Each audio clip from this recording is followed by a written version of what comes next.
चेतना को प्रशिक्षित करने के लिए मनोविज्ञान में 4 आधार और स्तर बताए गए हैं। इनमें प्रथम है शिक्षण, जिसे अंग्रेजी में लर्निंग कहते हैं। स्कूल के बच्चों को इसी स्तर पर पढ़ाया जाता है। उन्हें तरह तरह की जानकारियां दी जाती हैं। उन जानकारियों को सुन लेने भर से काम नहीं चलता, विद्यार्थी उन्हें बार बार दोहराते हैं।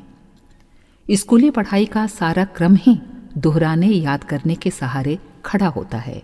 पहाड़े रटने पड़ते हैं। संस्कृत को तो रटंत विद्या ही कहा जाता है।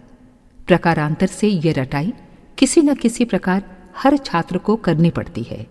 स्मृति पटल पर किसी नई बात को जमाने के लिए बार बार दोहराए जाने की क्रिया अपनाए बिना और कोई रास्ता नहीं। एक बार याद कर लेने से कुछ बातें तो देर तक याद बनी रहती हैं, पर कुछ ऐसी हैं जो थोड़े दिन अभ्यास छोड़ देने से एक प्रकार से विस्मृत हो जाती हैं। स्कूली पढ़ाई छोड़ देने के उपरांत यदि वे विषय काम में न आते रहें तो कुछ समय बाद विस्मृत हो जाते हैं। फौजी सिपाहियों को नित्य ही परेड करनी पड़ती है। पहलवान लोग बिना नागा अखाड़े में जाते हैं और रोज ही दंड बैठक करते हैं। संगीतकारों के लिए नित्य का रियाज आवश्यक हो जाता है। कुछ समय के लिए भी वे गाने बजाने का अभ्यास छोड़ दें तो उंगलियां लड़खड़ाने लगेंगी और ताल स्वरों में अड़चन उत्पन्न होने लगेगी। शिक्षण की लर्निंग भूमिका में पुनरावृत्ति का आश्रय लिया जाना आवश्यक है। जप द्वारा अनभ्यस्त ईश्वरीय चेतना को स्मृति पटल पर जमाने की आवश्यकता होती है ताकि उपयोगी प्रकाश की अंतःकरण में प्रतिष्ठापना हो सके। कुएं की जगत में लगे पत्थर पर रस्सी की रगड़ बहुत समय तक पड़ते रहने से उसमें निशान बन जाते हैं। हमारी मनोभूमि भी इतनी ही कठोर है। एक बार कहने से बात समझ में तो आ जाती है, पर उसे स्वभाव की अभ्यास की भूमिका तक उतारने के लिए बहुत समय तक दोहराने की आवश्यकता पड़ती है। पत्थर पर रस्सी की रगड़ से निशान पड़ने की तरह ही हमारी कठोर मनोभूमि पर भगवत संस्कारों का गहराई तक जम सकना संभव है। शिक्षण की दूसरी परत है रिटेंशन, अर्थात प्रस्तुत जानकारी को स्वभाव का अंग बना लेना। तीसरी भूमिका है रिकॉल, अर्थात भूतकाल की किन्हीं विस्मृत स्थितियों को कुरेद बीनकर फिर से सजीव कर लेना।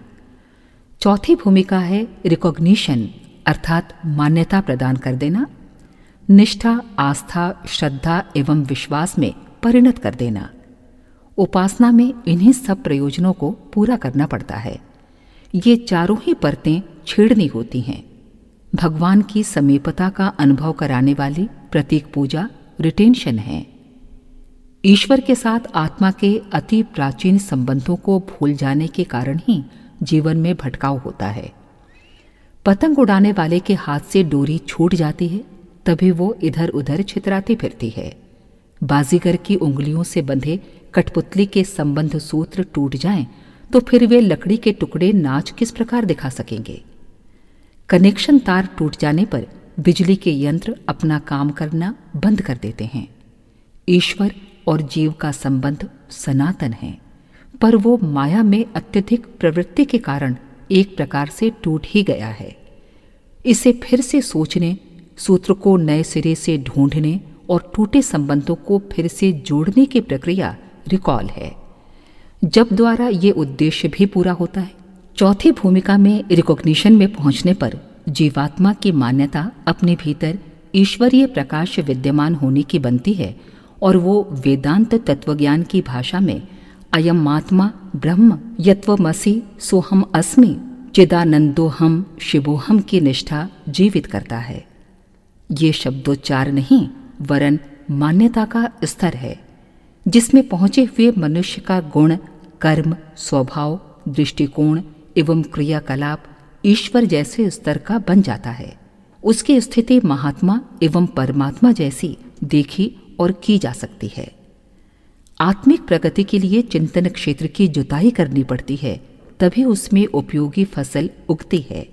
खेत को बार बार जोतने से ही उसकी उर्वरा शक्ति बढ़ती है।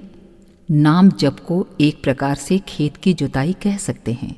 प्रहलाद की कथा है कि वे स्कूल में प्रवेश पाने के उपरांत पट्टी पर केवल राम नाम ही लिखते थे। आगे की बात पढ़ने के लिए कहे जाने पर भी राम नाम ही लिखते रहे और कहते रहे, इस एक को ही पढ़ लेने पर सारी पढ़ाई पूरी हो जाती है। युधिष्ठिर की कथा भी ऐसी ही है। अन्य छात्रों ने आगे के पाठ याद कर लिए, पर वे पहला पाठ सत्यम वध ही रटते लिखते रहे। अध्यापक ने आगे के पाठ पढ़ने के लिए कहा तो उनका उत्तर यही था कि एक पाठ याद हो जाने पर दूसरा पढ़ना चाहिए।